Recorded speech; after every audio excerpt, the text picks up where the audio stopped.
What's going on, guys? Welcome back to the Feel for Thought podcast and to episode 31. I'm Jay. I'm Kevin. And today, what are we talking about? We're going to talk about the rarest Lamborghini production car ever. All right. This will be very interesting because Lambo has a lot of rare cars, but you've probably never heard of this one, right? No. I feel like most people never acknowledge its existence. I wasn't aware until like 2 weeks ago. Crazy. Yeah, and this is a very unusual car for Lamborghini to have built. So if we look at the kind of the history of Lamborghini, it was created by, like we all know the story, created by some guy who made tractors, and he got refused to, or something like that, like Ferrari didn't want to sell a car to him, or he was unhappy with the car, so he just decided to make his own cars. And throughout the years, he never really raced because, in his opinion, it was a waste of time and money. Because he always claimed, I don't have to prove my cars on the racetrack. People just know they're good cars. So, being that Lamborghini never really sponsored or did anything for racing, we're talking about Le Mans or Spa or, the most popular tracks. They did provide a V12 engine to some F1 team for like 1 or 2 years, but they quickly canceled that, and that was really the whole history until this car came along. So yeah, what changed his mind? Like, was he suddenly pressured into it, do you think, or? So this was back in the era of in my opinion, the peak of motorsport. This was the CLK GTR, the Porsche GT1, and F1 GTR. I feel like this was just like the best of the best. Yeah. Proving themselves at Le Mans, the 24 hours of Le Mans. It was just so cool. And the way it worked is you had to have homologated cars. So you had to sell a certain amount of road-going car and then build, the race car based on that. Yeah. But what manufacturers started doing is they built a race car first, like everything designed for the racetrack, and then reversed and went back and built a road-going car. So that's how we got the Porsche GT1, the road-going version, the McLaren F1, the CLK GTR road-going version. Those are so crazy because they were never intended to be road cars. That's the cool way to do it too. I feel like it's almost easier for them to design a race car because they're so excited about it. Yeah. And then going back is easy. But if you have to start with the road going car, it gets a lot more boring and maybe even dialed back for the race version. Yeah. But honestly, this era, you're right though, because like we also had those V10s and V12s in the Formula 1 cars at that time. Like any race you went to go see was so sick because you had these crazy cars with these crazy engines and like the peak of all design, like in the 80s. Like cars like that, they still look good today. Like even just like the F40 here, like it just looks so good. And to think that those were like new cars back then and like how excited people must have been. Yeah. That's such a cool time.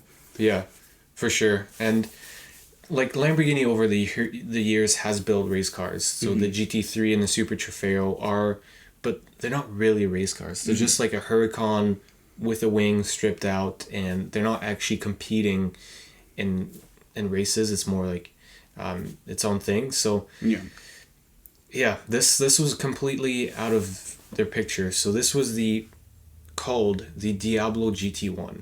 So not the Diablo GT or the Diablo GTR, which those are based on the normal Diablo and made a bit more spicy. This was a completely new car. That's pretty started sick. From scratch. Yeah. And like we'll share pictures of this car because it is nothing like the Diablo. It is completely different. And that's the sick thing too, because the Diablo was already a pretty nice looking car, especially back then. Like they really stepped it up with this car.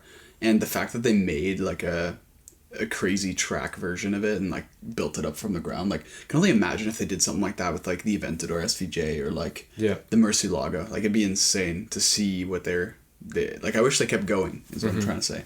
Yeah, for sure. So the way they started this is they took the Diablo, put it in a shed, and were like, let's start from scratch. Yeah. So they built a chassis that's like very, very low to the ground, kind of like similar to the GT1 and the CLK GTR. they're very low and very long, kind of long tail. And that way, center of gravity is basically to the ground, and you get aerodynamics. The car kind of glides through the air. And then they took the V12 from the Diablo, but that was not good enough because there's only 485 horsepower. So they bored it out to 6 liters and brought it to 646 horsepower. Pretty incredible. Yeah. Especially in that time, too. Like, that power is unheard of.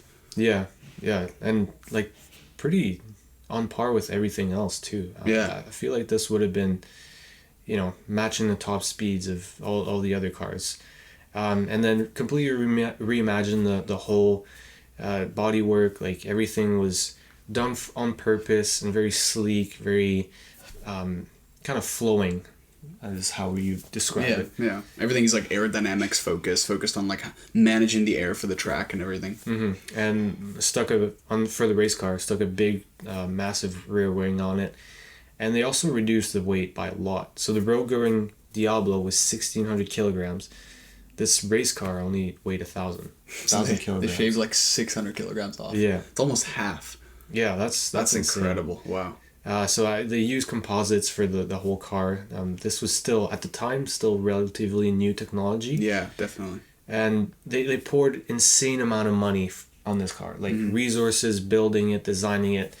And then the last second, the FIA just screwed all the manufacturers over and changed the rules. And for those who don't know, that's like the governing agency for like racing. Yeah. Yeah. It's a French, Fédération Internationale de l'Automobile. Yeah, see, I couldn't say that. Thank God you're French.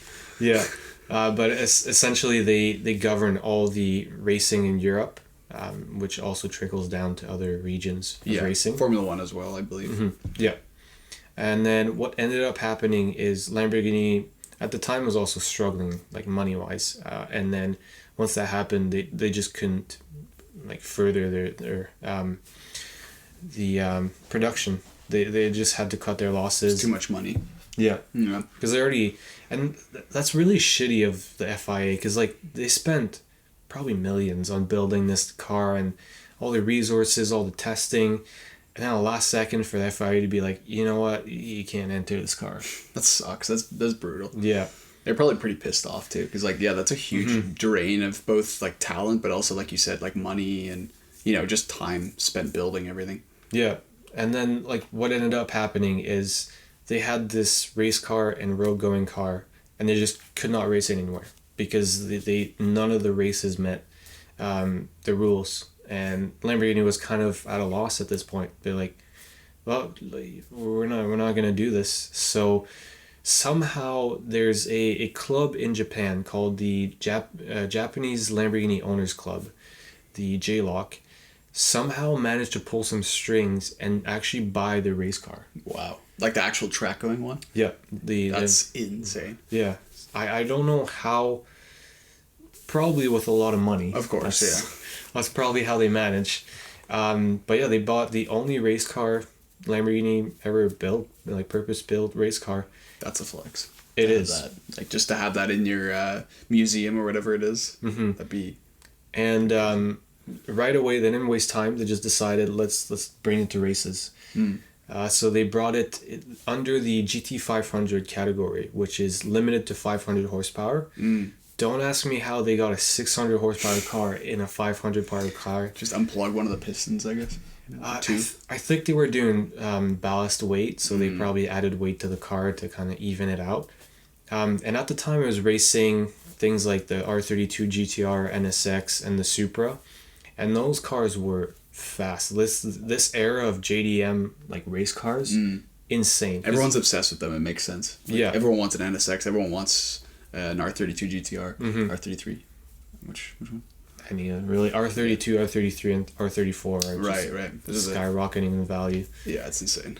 And they raced this car, brought it to competitions, and the results were actually really amazing. They made no podium in 6 years of racing. Good job, Lamborghini. Yeah, and like the closest they got was 5th place, and this is because everyone ran slicks and it started raining, so they were just like losing traction all the time. Just a fluke that they were won, really. Yeah, well, he's 5th. It still wasn't even a win. It's not even a podium. And yeah, like it was just amazing how bad this car did. Like, we're talking about 50 plus races. Not once, as a matter of fact, they stayed, like, they would start at the back of the grid because qualifying was always bad. And they would just stay there the entire time. Like, just 9th, 10th, like 16th place. It's okay, you can just have fun at the back, you know? Enjoy the car. Yeah, it's just sad to see, like, this car not even competing with the rest. Like, yeah. it was never, like, even on the internet, trying to find pictures of this car, like, or just races, because they were filmed, obviously, it never showed up because the announcers and all the cameras would film the front of the pack, right. and then this car was just lagging behind. Getting past lapped, probably, honestly. Yeah, so it's really sad to see the fate of this car and how it ended. The thing that happened at the time is the like, Japanese racing was, they wanted to showcase the Japanese cars. So any European cars, the F1 competed it in some of those cars in those races, and it got banned because it won like 2 races. So what the theory is, like, they nerfed the cars a lot that were European or not Japanese to put the Japanese cars in front and, like, make them shine. That makes sense. I could see them doing that. Yeah. Interesting. And then, the car was retired in 2004, and that was kind of the end of it. It was stuffed away in storage and never really seen again. That's sad. Yeah. The thing I find impressive, though, is this was just one car, like, by itself, a really small team. And the fact that it did so many races and never skipped a beat, like, it never did not finish. That's true, yeah. Like, maybe it wasn't the fastest, but reliability. Yeah. It says a lot about Lambo. It does, yeah. It does.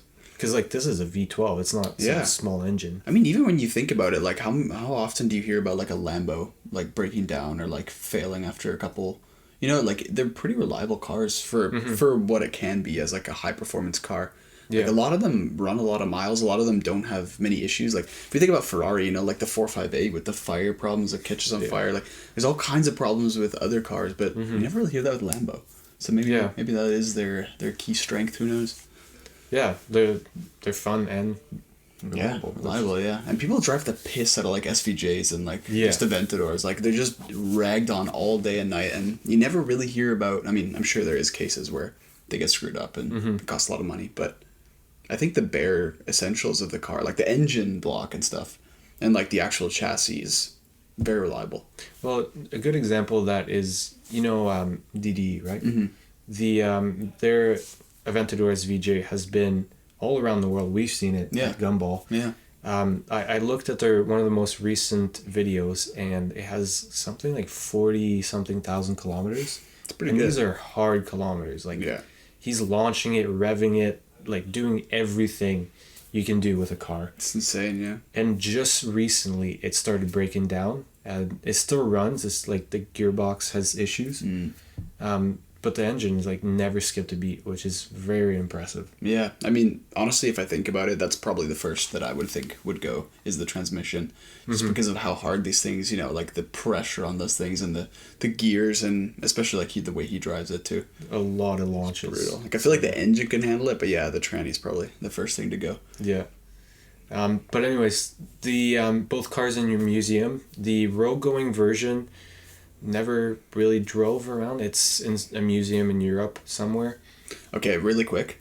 This thing looks so good. I want to go to that museum and check it out. That would be such a cool bucket list item, because this thing looks so sick. Like, it's like one of those cars that, like, it looks futuristic, but it's old, you know? And I don't know how they manage that look. There's only a handful of cars that actually... like, actively are able to do that. Like, this thing is so nicely thought out. Like, honestly, I like it more than the race car version, which is crazy, because even that looks crazy. Yeah, I don't know about the wing. I agree with that. Like, on the race car, the wing is just too much, but it's just like, it's hard to wrap your brain around, because you see the Diablo taillights, and you feel like, I feel like the Diablo is just, like, very bulky at the back. It's very high and very bulky. Yeah. Because this thing's just so low, so slammed. It kind of reminds me, like, the top end, like, and, like, the little duck wing of the, like, the GT40. Like, the little lip at the back. like how that thing looked, like the Ford GT40. Oh yeah. Yeah, because it's got that same like, obviously not the bottom end. It's clearly a Diablo, but like the back end, like the top. Yeah, it's kind of cool that they use like inspiration, kind of see where they pulled it from. So it's really cool. I don't know if that overlaps actually with the GT40, probably to some extent, because they're doing 24 hours of Le Mans as well. GT40 was like quite a few years before. Yeah, so they must 10 have to 20 years before. Must have been some inspiration. Huh. Yeah, for sure. Yeah, really cool. You can see that back, but honestly, this color too, like that's just such a cool color for a car. Yeah. The gold. Yeah. It's awesome. Yeah, it's a shame it never really picked up and never became popular because it's really a hidden gem. Yeah, it is. I wish they made more of those, like especially the road going one. Yeah. Like having like 20 or 30 in existence, like the FXX. That'd be pretty cool. Yeah. Yeah, it's really the FI really shafted Lamborghini there. Yeah, it sucks. I guess that explains why they're still not racing today. They just kind of gave up on that whole dream. Honestly, maybe if things worked out and the FIA didn't change the rules and they actually ended up winning races in Europe, they might be in racing today. They might be in Formula 1. I think they would embarrass themselves though. Just seeing how it performed in Japan racing. I think they would have tweaked it though. Like I don't know if it was maybe the modifications they made in Japan to like make it legal to race there. Or, yeah, I don't know. I mean, it could be anything, honestly. But, yeah. I don't know if they... You never know if they kept tweaking it or something. Maybe, yeah. Because they have the reliability. It's more getting that power and speed and handling out of there. Yeah. Yeah, for sure. But, yeah. That was kind of the end of the era. We, nowadays, like, if you look at the lineup at, let's say, Le Mans, they're not road cars. They're just prototypes and, like, weird shapes. I mean, they look cool, but they don't drive or they don't do anything inside like this car does. Like, yeah, it's not that soul of a race car. Yeah, exactly. Like, because this you can see it as like, oh yeah, it can be driven on the road. Like the new cars nowadays is like, no, that's not even a car. It just looks ridiculous. Yeah. Yeah, but even with the F1 cars, like I can only imagine like now it'd be cool to go to an F1 race. Don't get me wrong, but back in the day when there's those V10s and V12s and they're just screaming, like you literally have to wear like the ear protection if you're too close because it'll just deafen you. Like that's so sick. Like I wish I grew up in that era where we could still see that. Yeah. My dad said he used to go to those races and it would just be like the coolest experience. Like you could like feel it when they drove by, like how loud it was. You know when you can like feel sound. Yeah. It's just that would be so sick. But now it's just those quieted V6 twin turbo engines. It's still impressive what they do, but it's not quite the same. I feel like the closest thing nowadays would be NASCAR. I think so, yeah. Those big V8s. Big V8s, but still not that sound, you know? That high revving, like 15,000 RPM V12 or V10. That's insane. Yeah, it's wild. Yeah. Yeah. Oh, well. Anyway, anything you want to add? I really hope I get to see this thing at some point in my life. Yeah, if you guys have seen this one or have photos, please send them our way. I'd love to see more of this, especially the road going one. But even if you've gone to Japan and seen the race going version, let us know. I'd love to know more. Yeah. But yeah, cool. All right, guys. Thanks for watching episode 31. We'll see you guys next week. Goodbye. Goodbye.